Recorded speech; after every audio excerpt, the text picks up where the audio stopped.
Film की शुरुआत एक प्रमोशनल वीडियो से होती है जिसमें मोनोलिथ व्हीकल दिखाया गया है। प्रेजेंटर बताता है कि गाड़ियां हमेशा पावर और सेफ्टी के बीच बैलेंस बनाने की कोशिश करती रही हैं, लेकिन फिर भी ऑटोमोबाइल्स दुनिया की सबसे खतरनाक व्हीकल्स हैं। मोनोलिथ इस इक्वेशन को पूरी तरह बदलने का वादा करता है। ये सिर्फ एक और लग्जरी कार नहीं है, बल्कि मोनोलिथ में titanium reinforced nanotech body armour, ultra thin bullet proof Windows और 25 अलग अलग state of the art anti hazard sensors लगे हुए हैं। लेकिन इस कार का सबसे खास फीचर है वॉल्ट मोड, एक सिक्योरिटी सिस्टम जो गाड़ी को पूरी तरह सील कर देता है। प्रमोशन वीडियो में दिखाया जाता है कि ज्यादातर रॉबरीज कार्स में होती हैं और अक्सर विमेन हैरेसमेंट का शिकार होती है। वीडियो बताता है कि मोनोलिथ इन सब रिस्क्स को खत्म कर देता है। कार में एक इंटरैक्टिव आर्टिफिशियल इंटेलिजेंस है जिसका नाम लिलिथ है, जो एक लाइव ड्राइविंग कंपेनियन और सिक्योरिटी मैनेजर की तरह काम करता है। एडवर्टाइजमेंट में क्लेम किया जाता है कि मोनोलिथ दुनिया की सबसे सेफ कार है और तुम्हारे परिवार के लिए सबसे सुरक्षित जगह है। फिर हम सैंड्रा को देखते हैं, एक यंग माँ जो अपने 2 साल के बेटे डेविड के साथ मोनोलिथ ड्राइव कर रही है, जो बैक सीट में बैठा है। ये इस व्हीकल के साथ उनका पहला एक्सपीरियंस है और एआई असिस्टेंट लिलिथ अपना परिचय देती है। कार तुरंत अपनी कैपेबिलिटीज दिखाने लगती है। लिलिथ को तुरंत पता चल जाता है कि बैक सीट में एक बेबी है।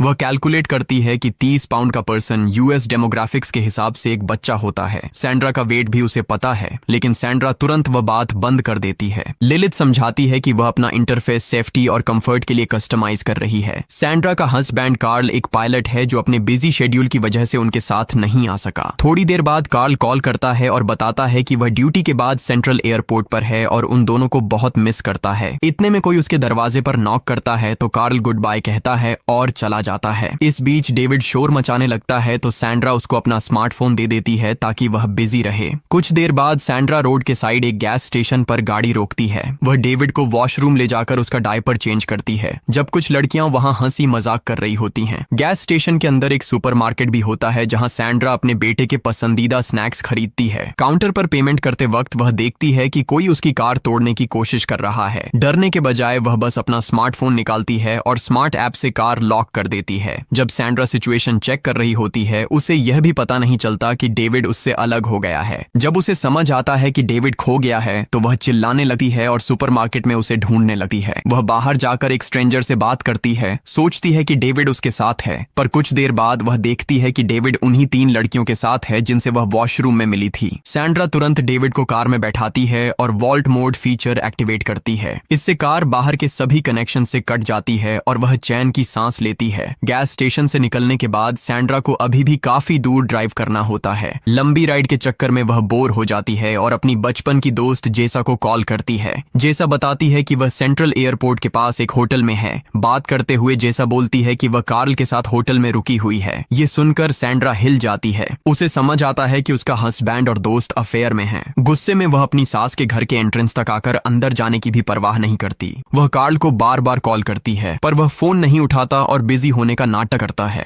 इससे परेशान होकर सैंड्रा डिसाइड करती है कि अब वह खुद कार्ल को ढूंढने जाएगी। इसलिए वह लॉस एंजलिस के सेंट्रल एयरपोर्ट की तरफ निकल पड़ती है। रास्ते में बोर्ड पर लिखा होता है कि लॉस एंजलिस 320 माइल्स दूर है। थोड़ी देर बाद लिलिथ, कार की एआई असिस्टेंट, बताती है कि मेन हाईवे पर एक सीरियस एक्सीडेंट हुआ है जिससे देरी हो सकती है। वह सजेस्ट करती है कि सैंड्रा बाईपास रोड ले ले ताकि टाइम बचे, लेकिन वह यह भी बताती है कि वो रास्ता सुनसान है और वहां ज्यादा लोग नहीं जाते। सैंड्रा अपने गुस्से में कुछ नहीं सोचती और वह अल्टरनेटिव रूट ले लेती है। रात हो जाती है, फॉग बढ़ जाता है और उसे रोड देखने में दिक्कत होने लगती है। रास्ते में उसे न कोई आदमी मिलता है न कोई और गाड़ी, बस एक इलेक्ट्रिकल सबस्टेशन दिखाई देता है जो बिल्कुल बीच जंगल में बना होता है। वह एक बार उस तरफ देखती है और फिर गाड़ी चलाकर निकल जाती है। वो जगह इतनी सुनसान होती है कि वहां सिर्फ जंगली जानवर ही होते हैं। अचानक सैंड्रा घबरा जाती है और ध्यान भटकने की वजह से एक हिरण से टकरा जाती है। टकराने से डेविड जोर जोर से रोने लगता है और हमेशा की तरह सैंड्रा उसे शांत करने के लिए अपना स्मार्टफोन दे देती है। फिर वह तुरंत कार से निकलकर हिरण को चेक करती है,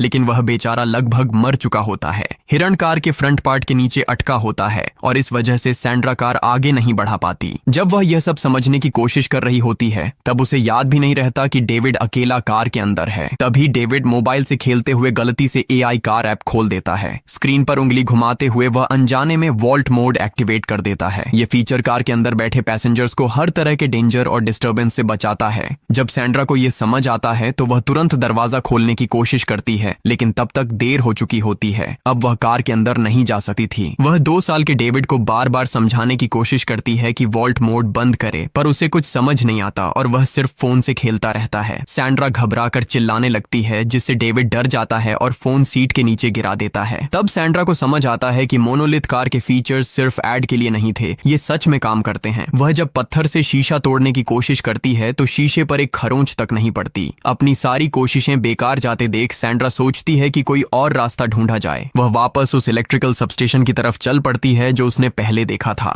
थोड़ी देर चलने के बाद वह वहां पहुंच जाती है, फेंस के ऊपर से चढ़कर अंदर जाती है और मदद के लिए चिल्लाती है, लेकिन वहां कोई होता ही नहीं। स्टेशन बिल्कुल खाली होता है। एक कमरे में जाकर उसे कुछ जरूरी चीजें मिलती हैं, एक फ्लैशलाइट और एक बड़ा रिंच, जिससे वह कार का शीशा तोड़ने की कोशिश कर सकती थी। जैसे ही वह सबस्टेशन से निकलती है, उसे महसूस होता है कि कोई जंगली जानवर उसका पीछा कर रहा है। जब वह भागकर कार के पास पहुंचती है, एक जंगली कुत्ता उस पर अटैक करता है। वह तुरंत कार की रूफ पर चढ़ जाती है। वह पूरी कोशिश करती है जानवर को भगाने की, पर वो हिलता तक नहीं। आखिर में वह रिंच से कार पर जोर जोर से मारने लगती है, जिससे अलार्म बज उठता है और जंगली कुत्ता वहां से भाग जाता है। तभी सैंड्रा देखती है कि डेविड को सांस लेने में दिक्कत हो रही है। वह उसे शांत करने की कोशिश करती है और डेविड फिर से सामान्य सांस लेने लगता है और सो जाता है। कुछ देर बाद सैंड्रा भी थक जाती है और कार के बोनेट पर ही सो जाती है। अगली सुबह जब सूरज निकल चुका होता है, वह उठती है और तुरंत कार के अंदर डेविड को चेक करती है। उसका बेटा भूख और डिहाइड्रेशन से कमजोर और बेहाल होता है। कार के एक फीचर में सराउंडिंग टेम्परेचर भी दिख रहा होता है, जो धीरे धीरे बढ़ रहा होता है। ये सब सैंड्रा के लिए एक सज्जा बन जाता है, क्योंकि वहां आसपास कोई इंसान नहीं होता। फिर भी वह हिम्मत जुटाती है और मदद ढूंढने के लिए चल पड़ती है, जबकि उसका अपना शरीर डिहाइड्रेशन से टूटता जा रहा होता है। सैंड्रा जानती थी कि डेविड को गर्म कार में अकेला छोड़ना बहुत रिस्की है, लेकिन उसके पास और कोई ऑप्शन नहीं होता। उसे मदद के लिए निकलना ही पड़ता है। कुछ दूर चलने के बाद उसे एक नदी मिलती है, जहां वह पानी पीती है और अपना चेहरा साफ करती है। थोड़ा सुकून मिलते ही वह फिर अपनी जर्नी जारी रखती है और रास्ते में ऊंचे पहाड़ी इलाके में आ जाती है। कई माइल्स चलने के बाद सैंड्रा एक पुराने एयरफील्ड तक पहुंचती है, जहां एक पुराना जेट पड़ा होता है। इस दौरान मोनोलिथ कार के अंदर का टेम्परेचर और बढ़ जाता है, जिससे इमरजेंसी कूलिंग फैंस तुरंत एक्टिवेट हो जाते हैं। इधर जेट के अंदर जाकर सैंड्रा को कुछ अल्कोहलिक ड्रिंक्स, 1 गैलन गैसोलीन, एक लाइटर और 2 स्पेयर एयरप्लेन टायर्स मिलते हैं। वह थोड़ा अल्कोहल पीती है और जरूरी सामान इकट्ठा करती है। फिर वह गैसोलीन से दोनों टायर्स को आग लगा देती है ताकि कोई मदद मिल सके। उसके बाद वह गैलन को नदी के पानी से भर लेती है। धीरे धीरे वह वापस उस जगह जाने लगती है जहां डेविड को छोड़ता था। काफी देर के बाद वह कार के पास पहुंचती है और देखती है कि डेविड बिल्कुल कमजोर हो गया है। उसका चेहरा लाल पड़ गया है।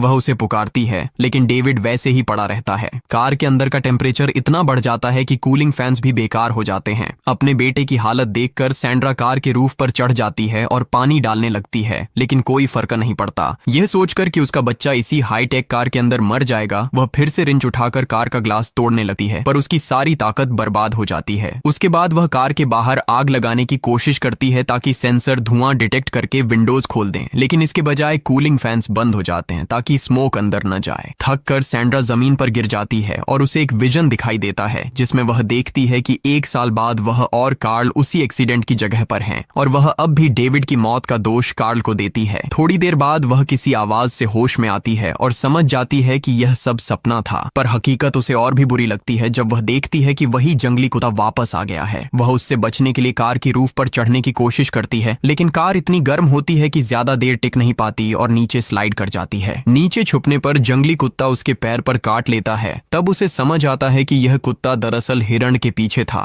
जैसे ही जंगली कुत्ता हिरण को खींच कर निकालता है, कार पीछे की तरफ रोल करने लगती है। वही हिरण था जिससे कार अपनी जगह पर अटकी हुई थी। सैंड्रा तुरंत कार के नीचे से निकलकर उसे रोकने की कोशिश करती है, लेकिन कार लगातार पीछे सरकती जाती है। बस एक छोटी सी चट्टान कार के टायर के नीचे अटक जाती है और उससे कार रुक जाती है। क्लिफ के किनारे खड़ी सैंड्रा को गैस स्टेशन का वह कार्टून याद आता है जिसमें सेफ खोलने के बाद डायमंड मिलता था। उसके दिमाग में एक आइडिया आता है कि अगर वह कार को क्लिफ से धक्का दे दे तो वॉल्ट मोड डीएक्टिवेट हो जाएगा। वह जानती है कि इस प्लान का नतीजा खतरनाक हो सकता है, लेकिन उसके पास और कोई विकल्प नहीं होता। वह रिंच उठाती है और उस चट्टान को तोड़ने लगती है जो टायर को रोक रही होती है। जैसे ही वह पत्थर हटा देती है, कार क्लिफ से नीचे गिर जाती है। जैसे ही कार हवा में उछलती है, मोनोलिथ का एआई एक्टिवेट हो जाता है। सिस्टम तुरंत सेंस कर लेता है कि कार गिर रही है और सेफ्टी मैकेनिज्म्स एक्टिवेट हो जाते हैं। ये बैलेंस शिफ्ट करते हैं, ग्रेविटेशनल फोर्स कैलकुलेट करते हैं और कार को सीधी पोजीशन में लैंड कर देते हैं बिना डेविड को नुकसान पहुंचाए। एक्सीडेंट डिटेक्ट होते ही वॉल्ट मोड डीएक्टिवेट हो जाता है ताकि रेस्क्यू करने वाले अंदर आ सकें।